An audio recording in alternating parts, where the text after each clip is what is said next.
నమస్తే, welcome to Telugu రాజ్యం. నేను మీ రామ్. క్యారెక్టర్ ఆర్టిస్ట్గా తెలుగు సినిమాలకు ఎంతో సుపరిచితులైనటువంటి సురేఖ వాణి గారు మరియు ఆవిడ సోషల్ మీడియాలో ఈ మధ్యకాలంలో చాలా ఇష్యూస్కి సంబంధించి ఆవిడ ఎక్కడో దగ్గర ఒక కాంట్రవర్సీలో కానీ ఒక గాసిప్కి కానీ గురవుతున్నారు. ఓవరాల్గా ఈ మధ్యకాలంలో ఇంకొక వార్త కూడా ఫుల్ వైరల్గా మారింది. ఓవరాల్గా వార్త ఏంటి, ఎందుకు ఇలా నిలవాల్సి వచ్చింది అనే అంశం గురించి మనతో చర్చించడానికి సినీ మరియు రాజకీయ విశ్లేషకు దాసి విజ్ఞాన్ గారు ఉన్నారు. ఆయనతో మాట్లాడదాం. నమస్తే అన్న. అదే ఎగ్జాక్ట్గా ఏంటి అసలు వాళ్ళకి సంబంధించిన వార్తలు ఏంటి, తల్లి కూతురికి సంబంధించి ఎక్కువగా సర్క్యులేట్ అవుతున్నాయి. ఈ మధ్యకాలంలో వచ్చినటువంటి వార్త ఏంటి? అన్నదాంట్లో తప్పే ఉంది. ఏం సమాధానం చెప్పింది ఆవిడ? ఏం చెప్పిందంటే మీరు చెప్పాలి. అదే నువ్వు అడుగుతున్నావు. ఆవిడ ఏదో సమాధానం చెప్పింది, నచ్చలేదని. ఏం చెప్పింది ఆవిడ సమాధానం? మా ఇష్టం అనింది. తప్పే ఉంది. అది వాళ్ళ పర్సనల్ కదా, వాళ్ళ వ్యక్తిగత విషయం. వాళ్ళు ఎలా బట్టలు వేసుకుంటే మనకెందుకు? అంటే ఇప్పుడు తల్లి కూతుర్లు కాబట్టి వాళ్ళ తప్ప ఇంకెవరు లేరు. ఆ పిల్లకి ఈమె తప్ప, ఈమెకి ఆమె తప్ప ఇంకెవరు లేరు వాళ్ళ జీవితంలో. మొన్నటి వరకు అంటే పాపం తల్లి సంపాదించుకుంటూ కూతుర్ని చూసుకుంది. ఇప్పుడు కూతురు కూడా సంపాదిస్తుంది. ఎంతో కొంత దాచుకున్నారు, 10 పైసలో పావులను. దాంతో వాళ్ళు హ్యాపీగా వెకేషన్స్కి వెళ్తున్నారు, నచ్చిన బట్టలు వేసుకుంటున్నారు, నచ్చిన డిన్నర్ చేస్తున్నారు, వండుకు తింటున్నారు. మంచిగా వండుద్ది సురేఖ వాణి, చాలా బాగా వండుద్ది. లొకేషన్కి వచ్చిందంటే కనీసం ఆ రోజు ఇంకా ప్రొడక్షన్ వాడి స్టవ్ ఇచ్చేయాలి, లేదా ఒక ఎక్స్ట్రా స్టవ్ తెప్పియాలి. అక్కడ హేమ సురేఖ వాణి ఇద్దరు ఉన్నారంటే ఇంకా అది వేరే విషయం. తలకాయ కూర ఉడుకుతూ ఉంటుంది, అది ఉడికి చావదు. టైంకి లంచ్ అయిపోతూ ఉంటుంది. ఈవిడ టెన్షన్ ఈవిడిది. ఓ పక్క షార్ట్, ఓ పక్క ఉడికిందా లేదా, ఓ పక్క షార్ట్, ఓ పక్క ఉడికిందా లేదా. మొహం నిండా మేకప్ వచ్చి పొయ్యి మీదకి వెళ్తుంది, మళ్ళీ వాడి చావాలి మేకప్ మీద. అమ్మ నేను రుద్దలేక చేస్తున్నాను, ఊకే అంటే పొయ్యి దగ్గరికి వెళ్తున్నాం. అంత సరదాగా లొకేషన్లోనే ఉన్నప్పుడు ఎవరిదో తెలియని లొకేషను, ఎవడో పిలిస్తే పావులో 10 పైసలో ఇస్తా అంటే కకృతి పడి వెళ్ళిన లొకేషను, అక్కడే అంత హుందాగా హాయిగా వాళ్ళ పర్సనల్ లైఫ్ని నిజంగా అలా గడిపినప్పుడు, వాళ్ళ సొంత డబ్బులతో వాళ్ళ రక్త సంబంధాలు ఇద్దరు వాళ్ళే బతికినప్పుడు ఇంకెంత ఉండాలి? అది వాళ్ళ జీవితం. అంటే సమాజాన్ని ప్రభావితం చేస్తుంది. ఏం ప్రభావితం చేస్తుంది? ఎవడా ప్రభావితుడు సమాజంలో? అలా మాట్లాడతారు కదా. ఎవడాడు మాట్లాడేది? నువ్వెందుకు వెళ్తున్నావు తొంగి చూస్తున్నావు వాళ్ళ పర్సనల్ లైఫ్లోకి?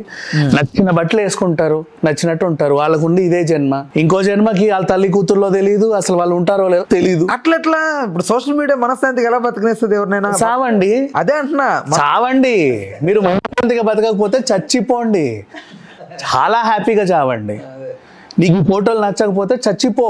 అట్లా కాదే, ఇప్పుడు వాళ్ళు కూడా మనశ్శాంతిగా ఉండలేరు. ఎవరైతే బట్టలు పర్లేదు. స్టార్టింగ్ వీళ్ళు కూడా చూసినప్పుడు అబ్బాయి ఏంట్రా బాబు ఇలాంటి, ఇప్పుడు నవ్వుకుంటున్నారు హ్యాపీగా, వీడు చూడు ఎలా పెట్టాడు అని.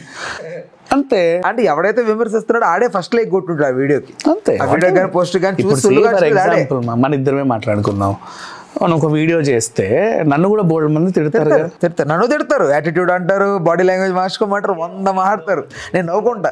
యాక్చువల్లీ నవ్వుకోవడం కాదు, నేను అది కూడా చేయనులే, కానీ నవ్వుకుంటా. సంతోషం ఏంటో తప్ప వాడికి అనేవాడికి నువ్వేంటి నేనేంటి తెలియదు కదా. చిచి తెలిసినా తెలియకపోయినా వాడి హక్కు వాడిది, వాడికి తెలియాల్సిన అవసరంలా.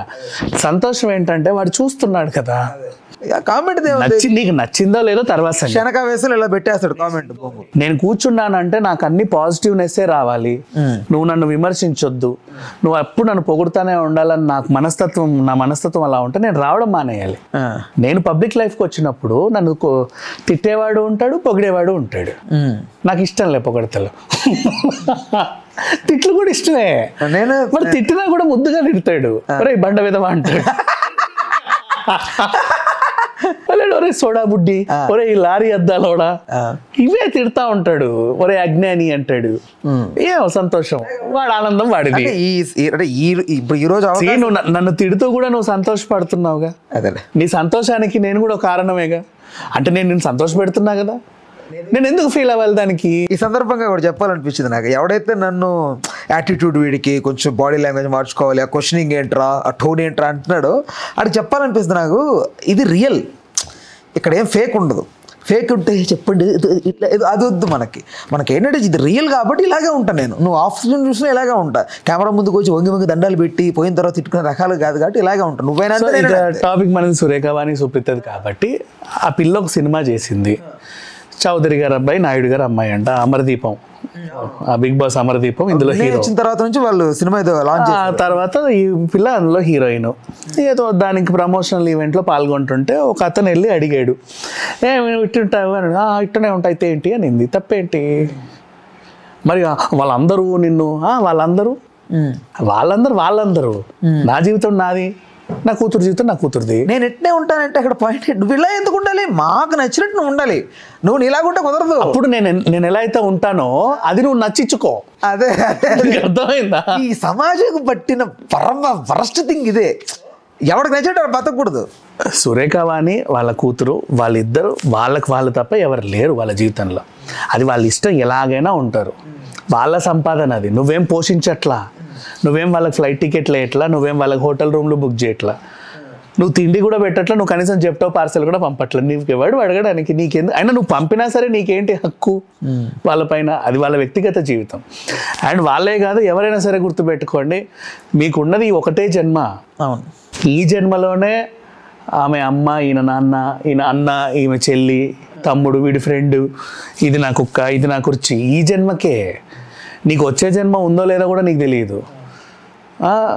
యూ డోంట్ నో ఎనీథింగ్ యార్. నీ బతికేదో నువ్వు హ్యాపీగా బ్రతుకు. నేను ఎవడొద్దన్నాడు? ఈ జన్మలో కూడా నీకు ఏంటి ఇన్ని తిప్పలు ఎందుకు? సరే, ఆరోగ్యంగా ఉండాలనుకుంటున్నావు, జిమ్లకి వెళ్తున్నావు, కష్టపడుతున్నావు, నచ్చిన తిండి మానుకుంటున్నావు, చప్ప తిండ్లు తింటున్నావు, ఎక్కడికైనా వెళ్తే కడుపు మార్చుకొని వస్తున్నావు, అందంగా కాపాడుకోవడానికి ఎండని కూడా అనుభవించట్లా. అవంటే కొన్ని నీ ప్రొఫెషన్కి తగ్గ రిస్ట్రిక్షన్స్.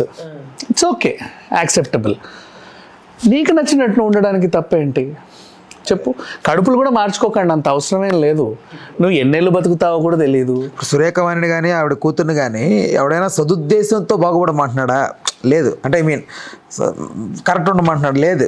వాళ్ళని కూడా తప్పుడు దృష్టి, వంకర దృష్టితో చూస్తూనే ఈడు పెద్ద ఉత్తముడిలాగా, అందరిలాగా నేను కాదు, నేను చాలా ఉత్తముడిని అని చెప్పే ప్రయత్నంలో చెప్తాడు. ఎలా కాదండి, అలా ఉండండి, చీర కట్టుకోండి, బొట్టు పెట్టుకోండి. ఎలా బ్రతికితే ఏముంది? అలా బ్రతికేది కొద్ది రోజులే కదా. సో వాట్ ఎవర్, ఎవడికి నచ్చినట్టు వాడు ఉండండి. నీ వల్ల ఎదుటోడికి డిస్టర్బ్ అవ్వకుండా ఉంటే చాలు. నీ బ్రతుకు నువ్వు హ్యాపీగా బ్రతకొచ్చు.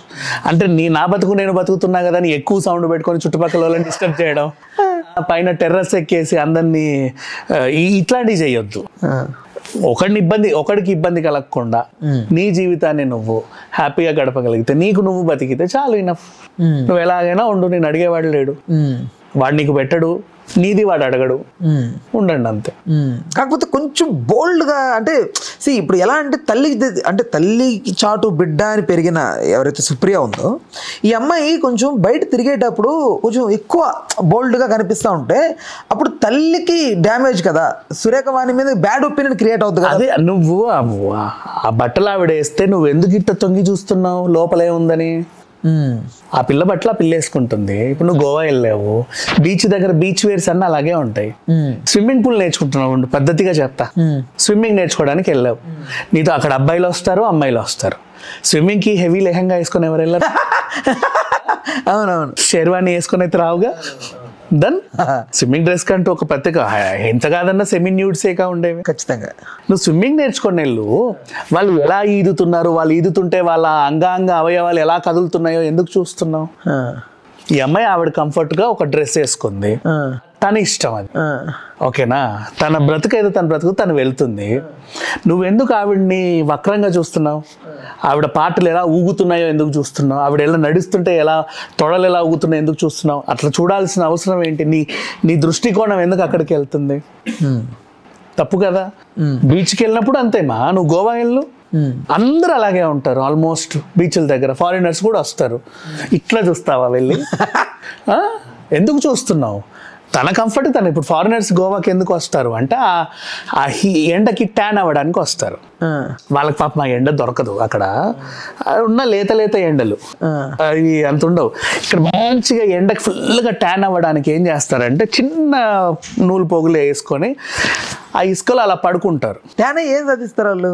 అదొక ట్రీట్మెంట్ యాక్చువల్లీ. డి విటమిన్ అదొక ట్రీట్మెంట్. స్కిన్ కి అటు వెనక్కి తిరిగి ట్యాన్ అవుతారు, ఇటు తిరిగి ట్యాన్ అవుతారు. ఫుల్గా ట్యాన్ అయిన తర్వాత దానికి తగ్గట్టు బాడీ మసాజ్ చేయించుకొని అలా కొన్ని రోజులు గడిపి 14 days or 15 days అంటే ఒక ట్రీట్మెంట్ లాగా వాళ్ళు వచ్చేది. సెల్ఫ్ ఒక 1 month వాట్ ఎవర్ నిండుగా ట్యాన్ అయ్యి మళ్ళీ వాళ్ళు ఊరెళ్ళి మళ్ళీ తెల్లగైపోతారు. వాళ్ళకి అదో ఆనందం, అదొక హెల్త్ ట్రీట్మెంట్. ఇట్లా ఉంటాయి. ఇప్పుడు ఆమె ట్రీట్మెంట్కి వచ్చింది, నువ్వు వక్రంగా ఎందుకు చూస్తావు? నెక్స్ట్ నువ్వు డాక్టర్వి, ఇక్కడో అమ్మాయికి ప్రాబ్లం వచ్చింది, నువ్వు ట్రీట్ చేస్తావా లేకపోతే వక్రంగా చూస్తావా? అక్కడ మనిషే, ఇక్కడ మనిషే, స్విమ్మింగ్ పూల్ దగ్గర నువ్వు మనిషివే. మరి ఇప్పుడు ఒక అమ్మాయి పొట్టి బట్టలు వేసుకొని వెళ్తుంటే నువ్వు ఎందుకు రా వక్రంగా చూస్తున్నావు? ఆమె నన్ను రెచ్చగొడుతుంది ఆ బట్టలు వేసుకొని, నువ్వు ఎందుకు రా రెచ్చిపోతున్నావు? నీలో ఆ కోణమే ఎందుకు వస్తుంది? దెన్ అదే బట్టలు నీ చెల్లి వేసుకుంటే రాదే మరి నీకు? ఇంకో కోణంలో చూడవెందుకు? నీ మైండ్ నీకు తెలియకుండానే రిస్ట్రిక్ట్ అవుతుంది. అదే బట్టలు నీ కూతురు వేసుకుంటే నీ మైండ్ రిస్ట్రిక్ట్ అవుతుంది. అదే బట్టలు నీకు సంబంధం లేని మహిళ వేసుకుంటే ఎందుకు నీకు అల్లట్టు వెళ్తున్నాయి? తప్పెక్కడ ఉంది? బట్టలు వేసుకున్న పిల్లల్లో ఉందా, నీ మనస్తత్వంలో ఉందా? నువ్వు కదా మార్చుకోవాలి. రైట్. ఇప్పుడు సురేఖవానికి సంబంధించి కెరీర్ ఎలా ఉంటుంది? నాకు తెలియదు. అదే ఈ సినిమా హిట్ అయితే ఇంకో 4 అవకాశాలు వస్తాయి. లేదు అనుకుంటే ఆవిడ ఇంకేదన్నా చేసుకుంటది. ఆవిడ కెరీర్ ఆవిడ ఇష్టం. ఇప్పుడు అమ్మాయి అంటే అతని పేరేంటి? బిగ్ బాస్ అమర్దీపం. అసలు అతను అది వర్కౌట్ అవుద్దా అసలు ఫిలిం? I don't know. అంటే ఇద్దరు, అతను సీరియల్ బ్యాక్డ్రాప్, క్యారెక్టర్ ఆర్టిస్ట్ కూతురు. తెలియదు నాకు, వాళ్ళు వర్కౌట్ అవుతలేదు. వాళ్ళు ఏ స్క్రిప్ట్ తీసుకున్నారో. ఇప్పుడు అలాగే అక్కడ అమ్మాయి ఇక్కడ అబ్బాయి మన ప్రదీప్ది చూసాము. ఇంటర్వెల్కి స్టోరీ అయిపోయింది. ఇంటర్వెల్ తర్వాత వాళ్ళు ఏం చేశారో వాళ్ళకే తెలియదు. అట్లా ఉంది. డైరెక్ట్ చేస్తే నితిన్ భరతే, జబర్దస్త్ డైరెక్టర్. దెన్ వాట్ చెప్పలేము ఏంటనేది, చూస్తే కానీ చెప్పలేము దాని రిజల్ట్. రైట్. ఓకే అన్న, thanks for the time, thanks for information. Hello, Telugu Rajyam channel చూస్తున్నారా? సామాజిక, రాజకీయ, జీవన చిత్రణే తెలుగు రాజ్యం. అతిశయోక్తులు, అసత్యాలు ఉండవు. రాజకీయ కోణం కాదు, ప్రజా కోణమే కొలబద్ద. తెలుగు రాజ్యం వీక్షణ మీ ఉత్తమ అభిరుచికి నిదర్శనం.